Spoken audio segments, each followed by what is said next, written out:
Hello, Dismantling here with another video. Well, guess what, everyone? It's May 22nd, and you all know what that means. It's World Goth Day! Woo! And to celebrate, I decided to do a more traditional goth look with my look. I have the big oversized hair. I've got my eyebrows done a certain way, and my eyes, and my lips. And I have to say, I'm really loving this look. I don't know why I don't do it more often. To celebrate, I wanted to discuss a topic I covered in a video a few months back. I did a countdown for my top picks of goth female cartoon characters, as well as a honorable mentions list. Well, today I want to discuss what exactly makes a gothic cartoon female character. I'm only talking about the female characters because that's what I covered in my countdown, and that's more of the ones I've looked into, as well as they're a little bit easier to find. And the reason I want to discuss this is because a gothic cartoon character is a lot different than a goth in real life. For example, a lot of these cartoon characters, like with May from Avatar: The Last Airbender, gothic music does not exist in their world. So, because gothic music does not exist in their world, does that make them not goth? Well, we could argue that there are goths that existed before the gothic movement, and that we now, even though they're very much older than us, like in their 60s and 70s, we all agree that they are still pretty goth because all of their interests reflect that. But, ignoring that argument, I'm going to discuss more of why those characters are still goth, despite the fact that they may not have that music available to them, or that there was never any proof on screen that they listened to gothic music. I think with gothic cartoon characters, the more stereotypical the better. The reason why Lydia Deetz from Beetlejuice, the animated series, worked out so well, and by worked out so well I mean that we can all agree that she is a gothic cartoon character, is because of how stereotypical she is. And the reason she's stereotypical is because she's based off the film version of Lydia, and she kind of is very stereotypical. And some people are like, oh, she's so poser the way she said, like, I'm so, unusual and stuff. But I thought that was very tongue-in-cheek sort of way. I mean, that line always gets me. But with the cartoon character, she did have things, like traits outside of being goth, like she was into bugs, a lot of bugs. And not saying that that can't be a gothic thing, but it was like a separate trait she had away from the subculture. There was proof that she liked horror films, and she liked rock music, and there was hints to certain things that she liked. But overall, she had, the dark hair, the dark clothing, the dark taste. She liked to go to the Netherworld, which was like this dark world full of monsters, and where all the dead people went. And she had a dark sense of humor, and that's why she hung out with Beetlejuice and stuff. And that's how she works out as a cartoon character. The more of a stereotype you are, the better. Now, I must admit that I'm not going to cover the parody goth characters, like Henrietta from South Park, because those are pretty much too... Since they're parodies, I can't touch those characters, really, for what's a true cartoon goth chick character.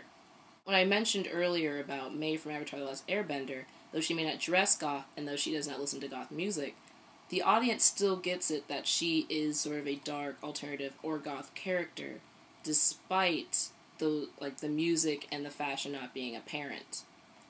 I think it's mostly due to her attitude, her apathy towards what most of the characters are doing, her seriousness. She just has this moody darkness about her, in the way she moves, in the way that she talks. And we learn later on in the series why she's like that. But it still comes across as a very gothy thing. And that's because of the stereotype that's drilled in our head about what goths should be like. And though a lot of goths are not like that, it still works for a cartoon character. Because that show is meant for a young audience. And a young audience may not always know the ins and outs of a gothic subculture, but they do know the stereotypes, and when they see May, they can cling on to that and identify that with the stereotype. And I think that's one of the key things about a goth female character, is because a lot of the cartoons are focused towards a younger audience who may not know anything or very little about the subculture. And though that may not help us in the long run, when it comes to baby bats coming into the culture and not knowing much about goths, it does help the characters identify with these Gothic characters and realize that, you know, they're not evil like maybe the media will tell them when they're older. Another thing I think that makes a Gothic character, like I was saying with my top 2 picks, Raven and Mandy, I can't say that necessarily the clothes are a key element, because with Mandy, she did not have, like, dark clothing or even a Gothic look whatsoever. With Raven, it was more apparent. But Raven's a little bit more complex because she has comic book history a mile long before the TV show started. If I just focus on just the TV show, they did a lot in the show to portray her as the Goth character. They had her in her room, like I've said in the previous film. She liked to read, she liked to keep to herself, muse over life, and just... she's a Goth character.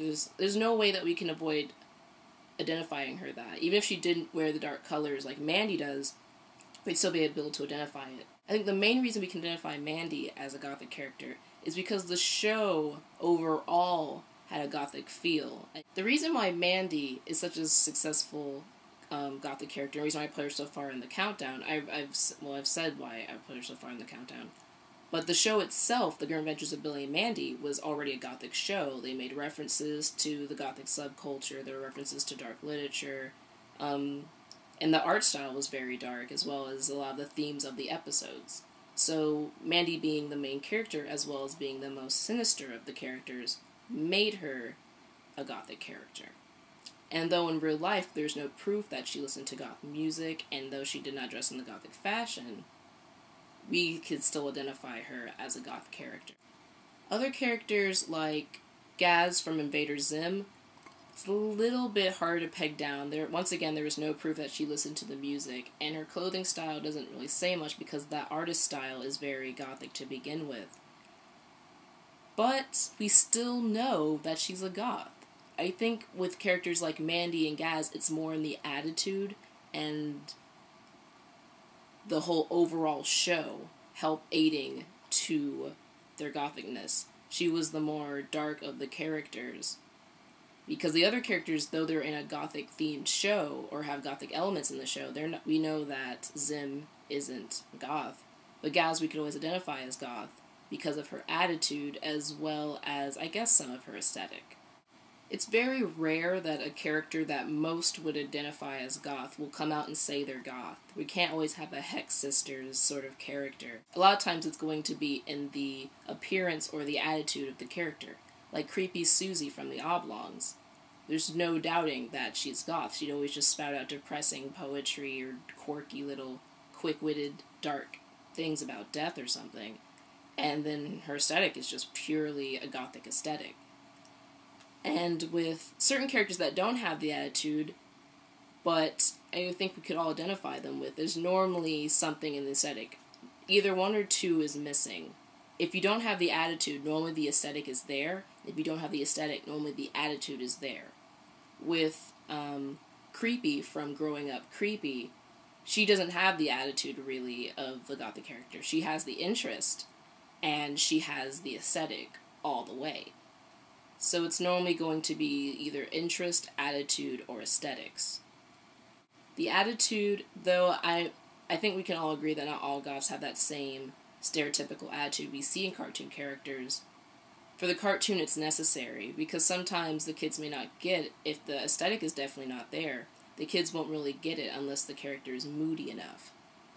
And I know that's not really healthy for the subculture, but for the cartoon, like I said earlier, it's the best. Overall, I think with the Gothic cartoon characters, it's either going to have a strong aesthetic that represents Goth, a strong interest is shown that's considered kind of Gothic, or a strong attitude which isn't necessarily Goth, but it's so stereotypical that the audience, no matter what age range, will understand. And when it comes down to cartoon characters that are Goth, they're just that, they're cartoons, they're not real.